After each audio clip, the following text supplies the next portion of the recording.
Paul thinks that manipulation is for survival, but I think it's just for controlling people.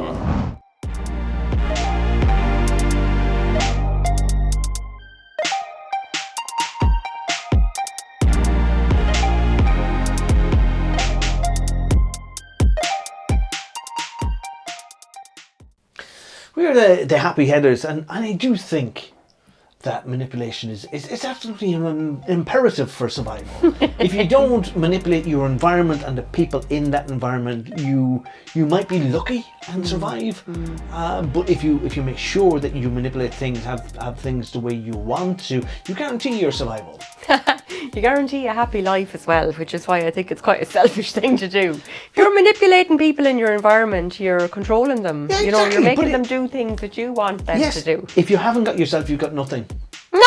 That's not true. So it's important that you have yourself, that you stay alive, you survive. That's imperative. You can't experience anything else if you don't experience that. Yeah, but do you want to have people around you, or do you want to be by yourself? Well, as long as you're doing what I tell them to do. Oh my God, he's shocking. On a more serious note, though, you know, it is a shocking thing, though, isn't it, manipulation? And it's a real negative connotation to it, but it has positive effects. It has every well. positive. I see it as a positive thing. If you're not manipulating, you're not having any effect. You're just going along for the ride. You're kind of whatever life deals, whatever cards it deals, you know. So somebody who can use manipulation or even persuasion, which will come into this as well, is cutting out a life for themselves. Is deciding that this is the way I want in my life. And I have great admiration for people, somebody like Conor McGregor, who gets a lot of stick really cool. For being a bit mouthy. And Conor, if you're listening, yeah, you are, but great martial artist and a great representation of somebody who said, this is what I'm going to do. I'm going to go in there, I'm going to knock down him and become world champion. Yeah. And he did. Yes. Whether he was mouthy or not. So did he have to manipulate people? No, but he had to kind of prove himself, and he had to kind of decide that this is the direction I'm going. And feck everybody else. Yeah, but I think he had to manipulate himself then. I think it's more about getting your own mindset in the right space, you know, and saying, I am going to do this, and these are the tasks I've set for myself. You know, you kind of discard all right what everybody else thinks or says, and you have to. Well, let's bring it into an environment of a job or an industry or a business where you're working with a group of people and you want the business to head off in a certain direction. But other people maybe haven't got strong opinions on it, or just they're kind of going along with what everybody else is. You have a duty then to say, well, hold on, I'm the person here that's driving this. I need to make sure that the business goes off in this direction, because if you kind of just try to placate everybody and please everybody, things will just stagnate and you'll be no happier. Well, that's the difference between a good leader and manipulation. That's different. Like, I don't think good leaders are manipulators. I definitely think the good leaders are focused and they're very clear and they have a direction, they've got a plan, and they're clear about that. You know, I see manipulation as something that's a little more underhanded, a bit more deceitful. Well, when I was a kid and I was playing football, I wasn't the best footballer on the planet. I was second best. No, I wasn't anywhere near. I was fit and I was able to run, and I had no fear of tackling people. But I remember a certain coach taking me aside and said, "You're brilliant, you're better than that, you're better than that guy, you can mark him out of the game." And I believed that. Yeah. And that was positive manipulation. Yeah. Yeah. And a clue really. But I went out there and he believes me. So I believe in me, because he can't be wrong. Yeah. Yeah. But he was a great leader then. Do you know what I mean? Yeah, but he lied to me. But he didn't lie, because I became great. Went out there. I became great. I became great. Yeah. But you just needed someone to I wasn't believe great at the moment when he told me. I probably haven't been great since. You weren't thinking great. Well, that, I suppose, really, it can be used then for something positive, you know. But then there's a lot of negative manipulating, like, you know, gaslighting and stuff like that as well. In relationships, I don't think you can have two manipulators living together. Yeah. I think it's a recipe for disaster. One of them has to be passive. Yes. I think, I think it's true in one way, isn't it? And then I think in relationships, like, you know, if you have a very controlling or abusive partner in your relationship, you have to learn to become manipulative as well then to survive. Yes. So one might ask, like, is it manipulation or is it survival? You know, like, what is it? You know, is it a good thing or is it a bad thing? And it just depends on the impact you're having on the person you live with, you know, or the impact they're having on you. And where does that lead you? Does it lead you down a dark path where you feel like you have to be manipulative or meek or in some way to survive things? I think that's a big thing too. People say that people with a diagnosis of borderline personality disorder or BPD are very manipulative, but I think that they just find life extremely difficult. They're terrified of being abandoned, and they also have big issues doing things. So would you say that they create a personality then that helps them do what they want to do? Yeah, I mean, I think it protects that part of them that's unable to take responsibility for things or, to manage their life. It's always easier to hand it over to somebody else and say, you manage this for me, because I'm not able. I don't deal with borderline personality issues, but would you find then that the new personality is the polar opposite of the one that was there, so it has everything that the first personality lacked? It's the solution to the problem. Well, if you're talking about multiple personality disorders, that's different.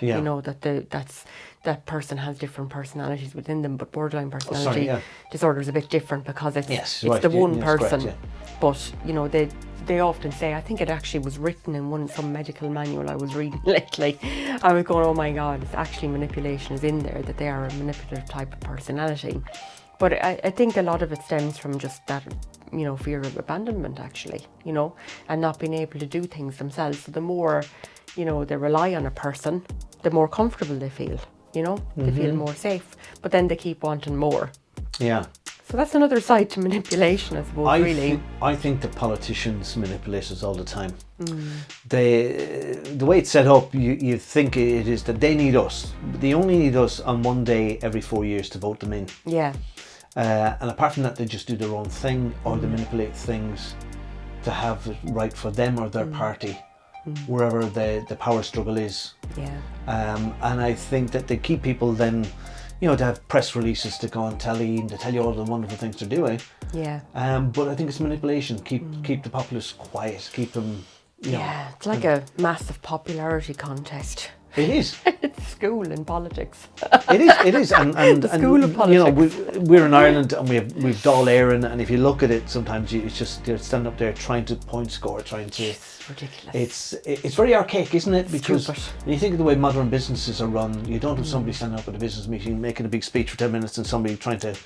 You have debate over and back across the table, and things getting done. It harps back to an old English system that we inherited when we became a free country.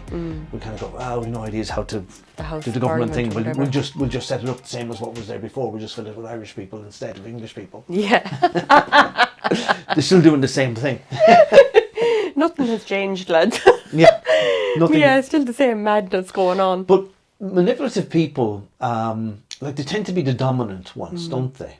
Yeah. So whether that's their physical stature, whether it's their dominant personality, whether they're mouthy or whether... Do you think so? I think, like passive people or quiet little people, they can be manipulative, but in a less impactful way. I think they're compensating for the manipulation that's been done to them.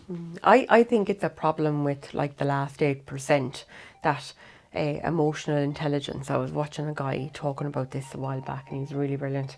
But it's that last 8% where people are not able to have those tough conversations. And we touched on it in the last podcast. We're saying like it's we're groomed in college when we're learning to be psychotherapists, so you're really put through the wrunger of that. But I think that a lot of people grow up, especially you come out as a child, you learn to manipulate to get your own way. Oh, mommy, please, can I have such a thing? And it's so hard to say no to them because they're so cute and so everything. And then some adults grow up like that. I grew up like that. I grew up being all smiley and happy. And so people give you things. Yeah, so you couldn't be angry with me. Because I grew up in a fucking crazy household. It's very hard to be angry with her. Although you have a probable cause to be angry a lot of the time. Yeah, but he just can't do it. No. Yeah, because I'm too nice, do you know what I mean? Yeah. If you wear a brown paper bag over your head, then I could be angry with you. Stop smiling at me. Sorry. Yeah, but that's like, it is a form of manipulation as well, because I was always scared of people being angry with me, You've been manipulating me all along. Yes. Yeah, well, I don't want you to hit me, you see. That's I'm never going to hit you. Don't hit me. I'm going to hit you because your husband would probably hit me back. Would you? Sure, if you're listening. are watching. You'll bring out the guns. So let us know, have you been a victim of manipulation? Do you manipulate and have you no problem with it? Because I have no problem with manipulation. I see it as a necessary strategy, as a tool to navigate your way through life. If you can't manipulate, you can't have any effective impression on anybody. Yeah, it's a massive thing. All right, guys. We're the Happy Headers. Talk to you soon.